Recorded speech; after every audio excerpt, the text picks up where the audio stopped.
Ses parents sont passage et sa vie ici à Dolisie. 31 ans, il revient encore parmi nous.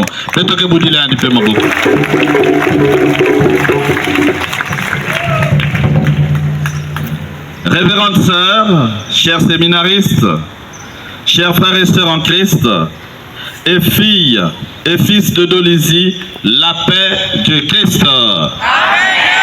La paix du Christ. Amen.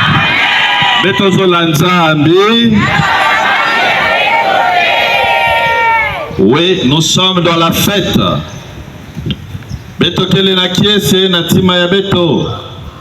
Samoti nzambi pesaka beto mwatangu ya kupema. Na manima ya kupema beto mevutuka samu na kubanda kisalu ya beto. Nous sommes ici rassemblés comme l'Église, famille de Dieu, pour confier au Seigneur notre pèlerinage ecclésial, mieux notre pèlerinage diocésain de cette nouvelle année pastorale. Nous rendons grâce à Dieu, le pasteur éternel, qui n'abandonne jamais son troupeau et met toujours à sa disposition des hommes et des femmes remplis de l'Esprit Saint pour prendre soin de lui. Aujourd'hui, par l'avènement de l'Esprit Saint, protagoniste de la mission, nous nous disposons à accueillir l'enseignement des apôtres et à en vivre. Accueillir et vivre l'enseignement des apôtres. Nous nous disposons à vivre la communion fraternelle. Oui, la communion fraternelle. Nous nous disposons à célébrer l'Eucharistie et à devenir des hommes et des femmes de prière. Nous sommes invités à suivre le Christ dans nos multiples ministères. Dans nos multiples ministères. Dans l'amour, donc, dans l'unité et dans l'espérance, construisons nos familles. Dans l'amour, dans l'unité et dans l'espérance, construisons nos mouvements et fraternités. Dans l'amour, dans l'unité et l'espérance, construisons nos paroisses. Dans l'amour, dans l'unité et l'espérance, construisons notre diocèse. Oui, chers frères et sœurs, la pertinence de la lecture ou des lectures que nous venons d'écouter pour notre méditation de ce jour met en exergue la relation entre l'homme et la femme. Mieux, la relation que les hommes jouissent au sein d'une société. Laquelle relation exerce une telle influence sur le développement de toute la société, en particulier dans notre société du Niari, dans notre diocèse de Dolisie. La loi de Moïse et son interprétation par diverses générations et rabbins fut une étape de ce processus humain sous l'inspiration de l'Esprit de Dieu. Quiconque lit la Bible avec une mentalité fondamentaliste aura beaucoup de difficultés à formuler un enseignement biblique cohérent sur la sexualité et le mariage.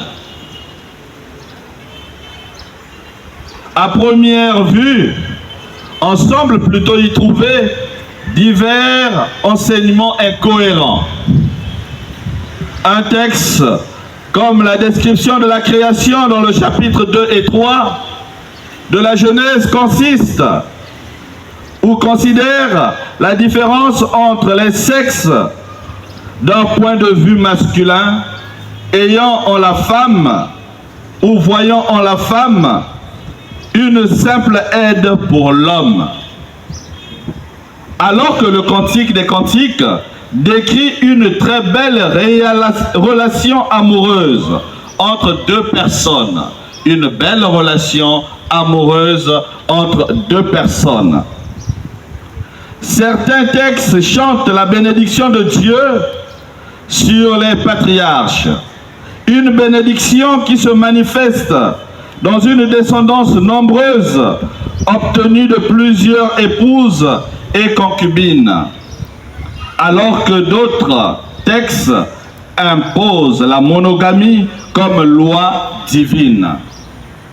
La loi de Moïse permettait à un homme de renvoyer sa femme pour diverses raisons. Et non seulement lorsqu'elle était adultère, mais aussi et spécialement lorsqu'elle ne lui avait pas donné les enfants qu'il en attendait. Jésus, au contraire, affirme l'indissolubilité du mariage. Mais au-delà de toutes ces contradictions apparentes, il y a vraiment une seule doctrine. Mais une doctrine qui croît graduellement à mesure que les hommes croissent en humanité. À cette doctrine trouve son expression finale en Jésus, la paix du Christ. Amen. Elle trouve son expression finale en Jésus. Il importe cependant d'être très attentif pour ne pas passer à côté du sens de ce texte évangélique que nous venons de lire. En ceci comme en toutes les autres questions, Jésus ne se limite pas à adapter la loi ancienne. Il ne formule pas non plus une nouvelle loi, plus exigeante, plus rigide que l'ancienne. Il situe plutôt la question à un niveau tout à fait autre. Il s'agit plus de la loi, il s'agit de la relation. C'est-à-dire, cette relation s'appelle l'amour. L'amour donc, au sein de la relation entre l'homme et la femme, l'amour à l'intérieur d'une famille, l'amour à l'intérieur des relations humaines dans nos mouvements fraternité, l'amour à l'intérieur de nos presbytères, l'amour dans notre diocèse, l'amour au cœur même de l'évangélisation dans le diocèse de Dolisie. L'amour, encore l'amour et enfin l'amour. La paix du Christ. Amen.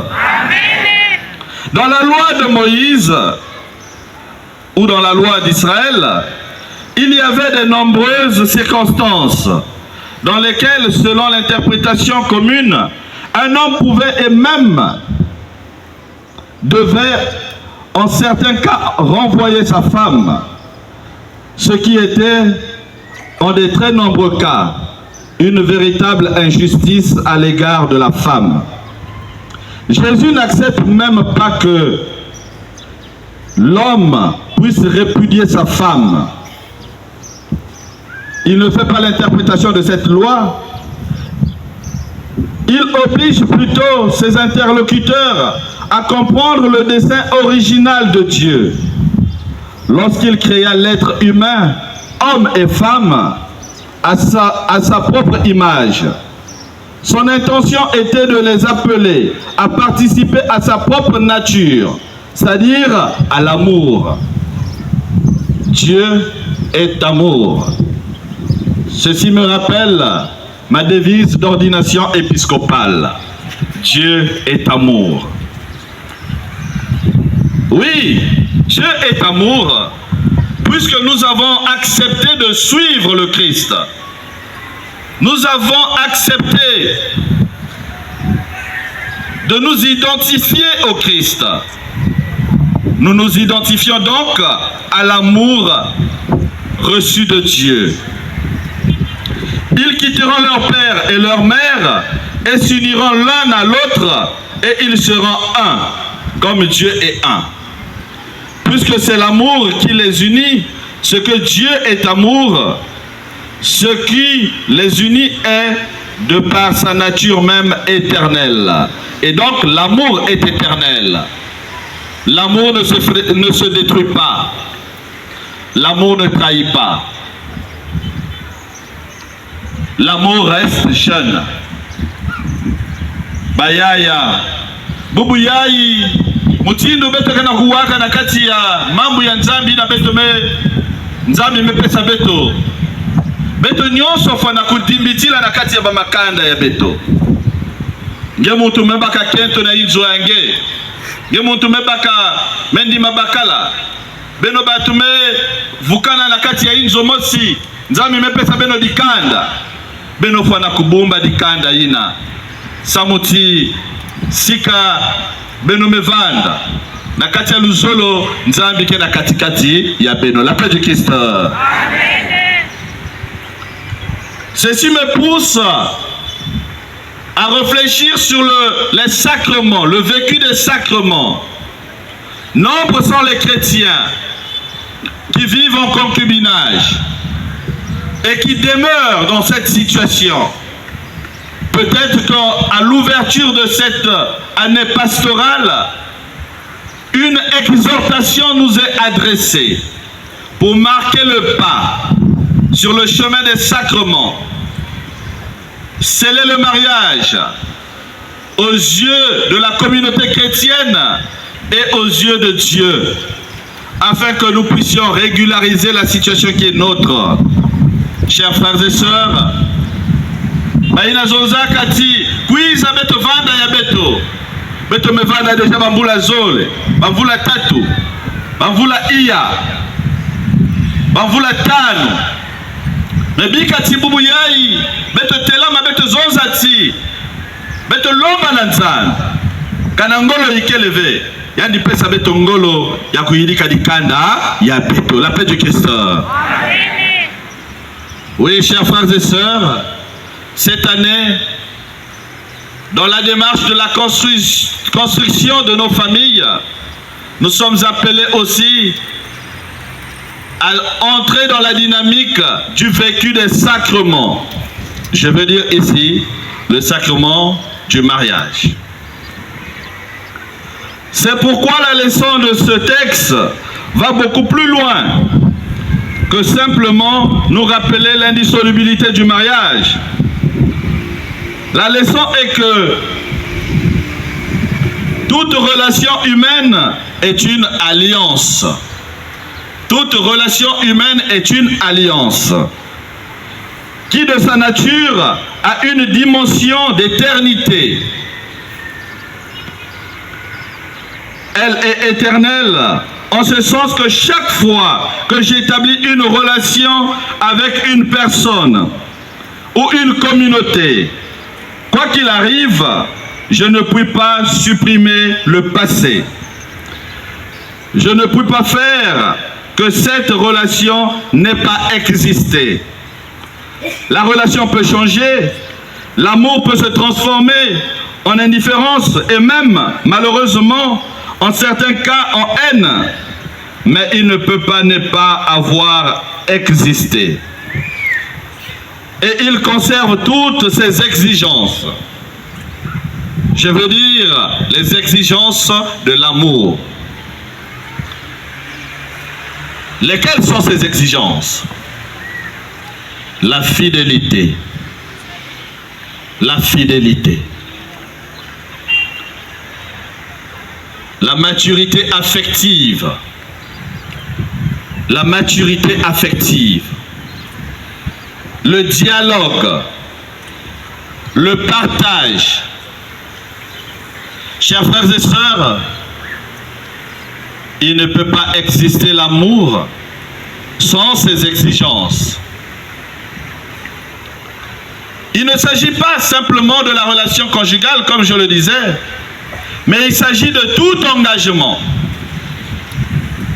L'engagement du prêtre vis-à-vis de son Dieu, l'engagement du chrétien vis-à-vis de son église, l'engagement du mari vis-à-vis de sa femme, l'engagement de la femme vis-à-vis de son mari, l'engagement des enfants vis-à-vis des parents.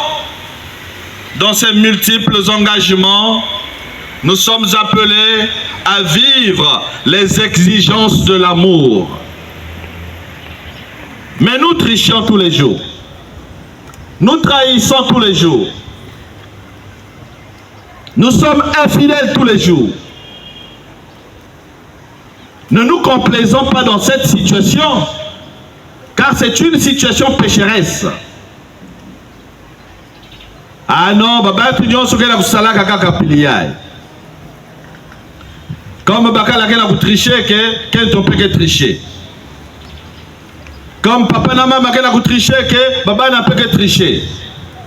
Comme ba chrétien ke na kutricher que ba mi peut que tricher.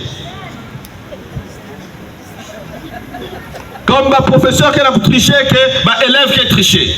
Amen. Comme un malade qui a triché, que infirmier qui a triché. Mais tu vois kaka bois là, il y a tricherie, na tricherie, la paix du Christ. Baba tu n'as pas ça kaka pilina. Soyons cette lumière qui continue de briller dans le ténèbre. Soyons ce sel qui continue de donner du goût là où tout est fade. Soyons l'espérance d'une société en dérive.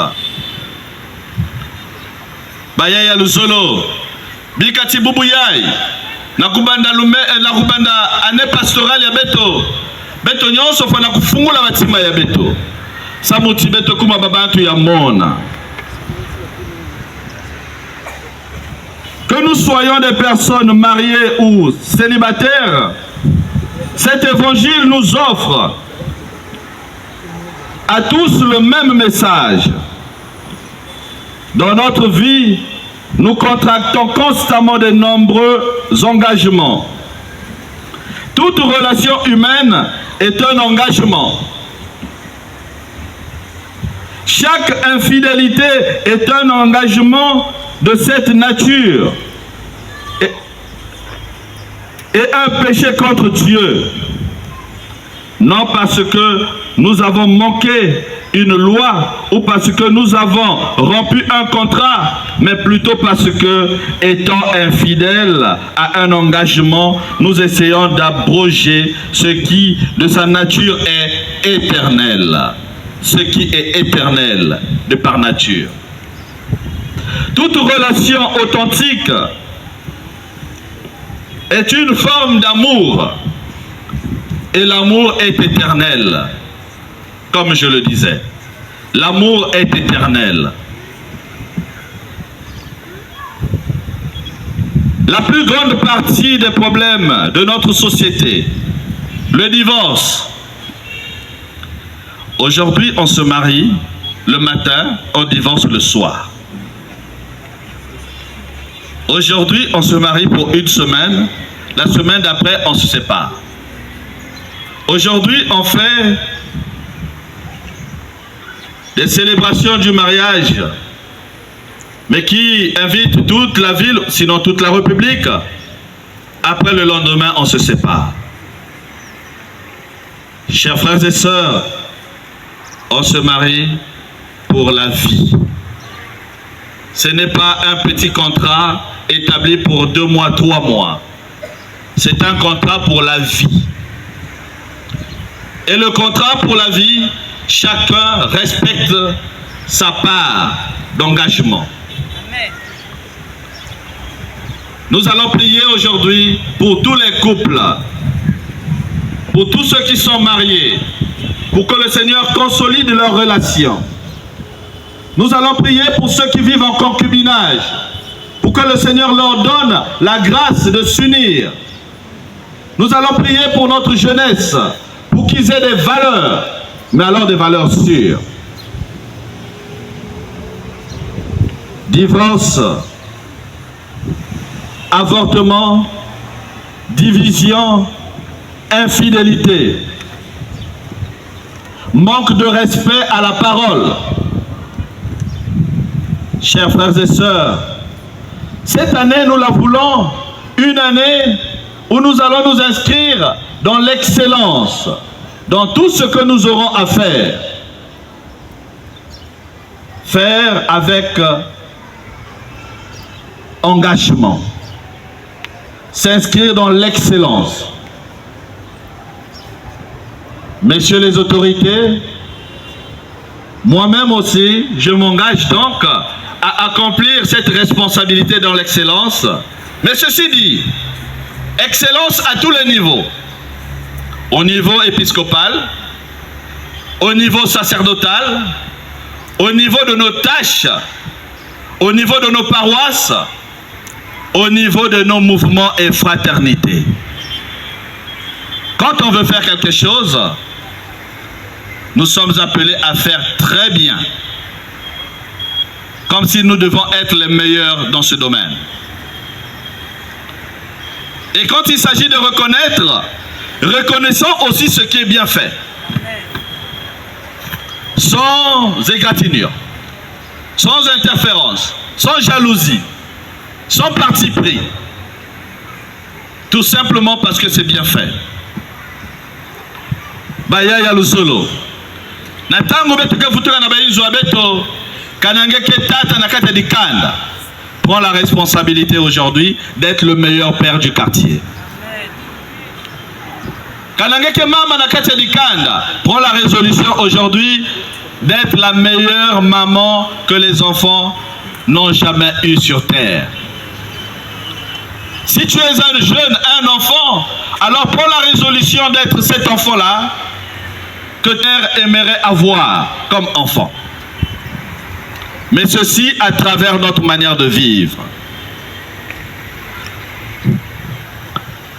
Ces différents problèmes peuvent être résolus seulement si l'on génère plus d'amour et si l'on imprègne d'amour les structures sociales, économiques, paroissiales, diocésaines de notre Église et de notre société.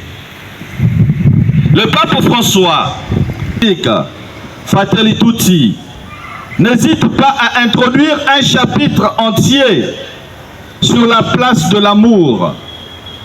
Mais alors la place de l'amour pour nos autorités politiques,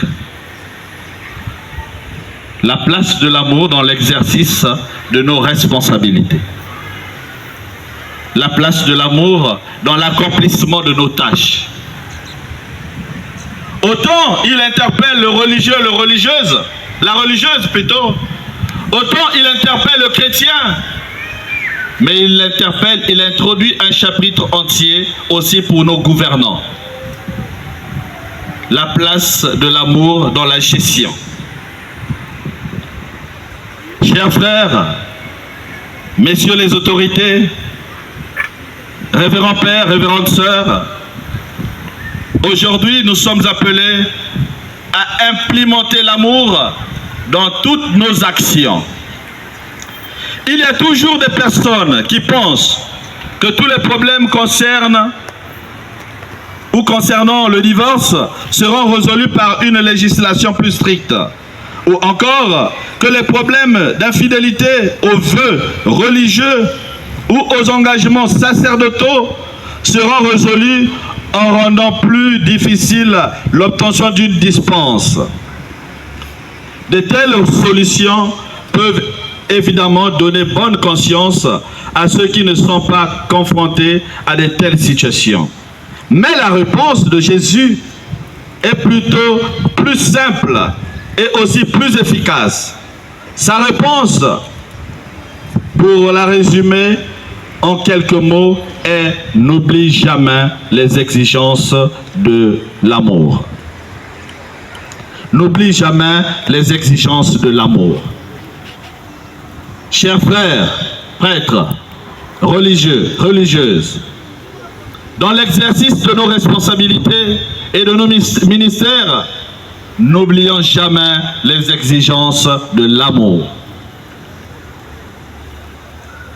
Il ne s'agit pas de punir,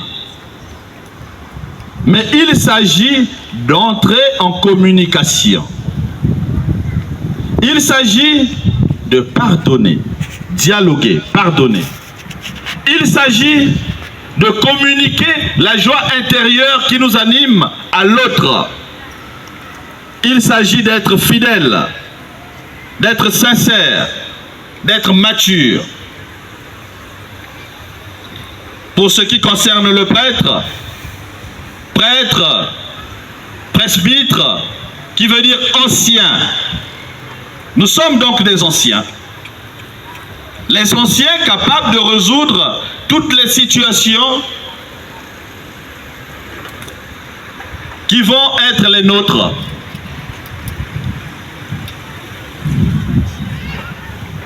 Dans le ministère, au sein des paroisses, implantons l'arbre de l'amour. Dans tout ce que nous aurons à faire, dans toutes les décisions que nous aurons à prendre. Chers frères chrétiens, chrétiennes du diocèse de Dolisie, aujourd'hui nous commençons une nouvelle année. Une année où au cœur nous avons mis l'arbre de l'amour, nous avons mis l'unité, nous avons mis l'espérance pour finalement construire notre Église. Que la Sainte Vierge Marie, Notre-Dame auxiliatrice, patronne de notre diocèse, intercède pour nous. Afin que Jésus, son Fils, nous accompagne tout au long de cette année. Laquelle année je souhaite fructueuse pour toutes les familles, pour notre département du Niari, pour notre ville de Dolisie, pour toutes nos paroisses.